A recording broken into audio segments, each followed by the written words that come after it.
ба номи худованди беандоза меҳрубон ва ниҳоят бораҳм.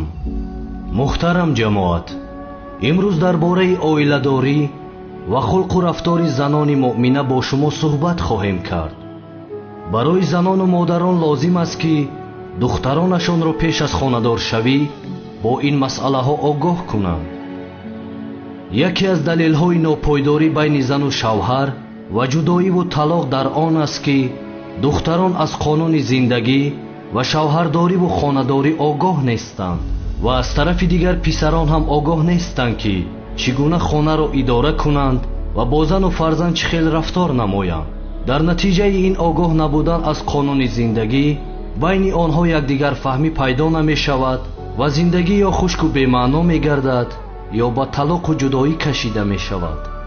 бинобар ин лозим аст ки таълими хонадориро ҳамаи занони ҷомеа амал кунанд то як равиши хуби хонадорӣ дар ҳама ҷо ривоҷ ёбад ки натиҷаи ин пешрафт ва тарбияти ёфтани фарзандони солеҳ аст. расули акрам саллаллоҳу алайҳи ва олиҳи васалам фармуданд: беҳтарин занони шумо касоне ҳастанд ки дорои ин сифатҳо бошанд: некиҳову зебоиҳои худро нисбат ба шавҳараш намоён кунад, аз номаҳрамон худро нигаҳ дорад, нисбат ба шавҳараш фурӯтам ва меҳрубон бошад, бо ҳаёву покдоман бошад, гуфтаҳои шавҳарро гӯш кунад ва дастуроташро итоат намояд ва ҳар вақт бо шавҳараш танҳо шуд, ҳар қадар ки хоҳад ӯро комёб кунад. ҳазрати алӣ фармуданд: беҳтарин занҳои шумо 5 дастаанд. суол шуд: онҳо чӣ касоне ҳастанд? ҳазрат гуфтанд: корҳоро осон гираду сахтгир набошад, рафтораш мулоим бошаду хулқи бад надошта бошад, аз шавҳари худ пайравӣ кунад, агар аз шавҳари худ фармон набараду нороҳаташ кард, то ӯро розӣ накунад чашмаш ба хоб наравад ва ҳар вақт шавҳараш аз пешаш равад, чизу чора ва обрӯи ӯро ҳифз кунад. рӯзе зане пеши паёмбари худо саллаллоҳу алайҳи ва олиҳи васалам омаду суол кард: ҳаққи шавҳар бар зан чист? паёмбар ҷавоб дод: ҳар вақт аз ҷиҳати хостаи шаҳват ба ӯ муҳтоҷ шуд, ӯро иҷобат кунад, ҳеҷ чизу чораи шавҳарашро берухсат ба касе надиҳад ва агар дод, гуноҳаш аз они зан мешавад ва савобаш бошад аз они мард.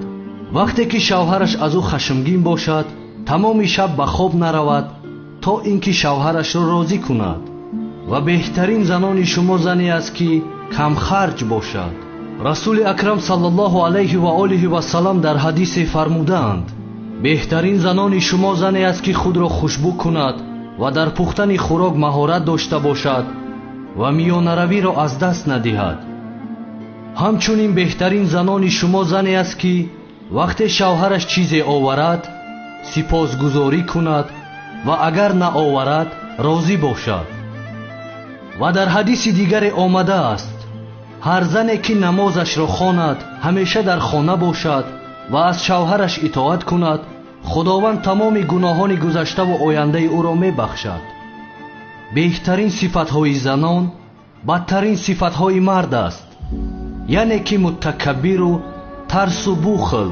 агар зан муттакаббир бошад, таслими ғайри шавҳараш намешавад ва агар бахил бошад, амволи шавҳарашро нигаҳдорӣ мекунад ва агар тарс дошта бошад, аз ҳар пешомаде хавф дорад ва ҳатман ба доми ҳар шикорчие намеафтад.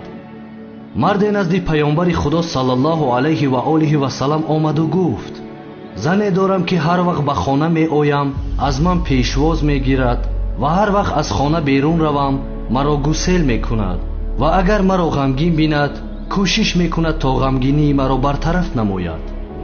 паёмбар саллаллоҳу алайҳи ва олиҳи васалам гуфтанд: ба вай башорат деҳ ки аз аҳли биҳишт аст ва ба вай бирасон ки ту яке аз коркунони худо дар рӯи замин ҳастӣ ва бароят ҳар рӯз подоши 70 шаҳид навишта мешавад.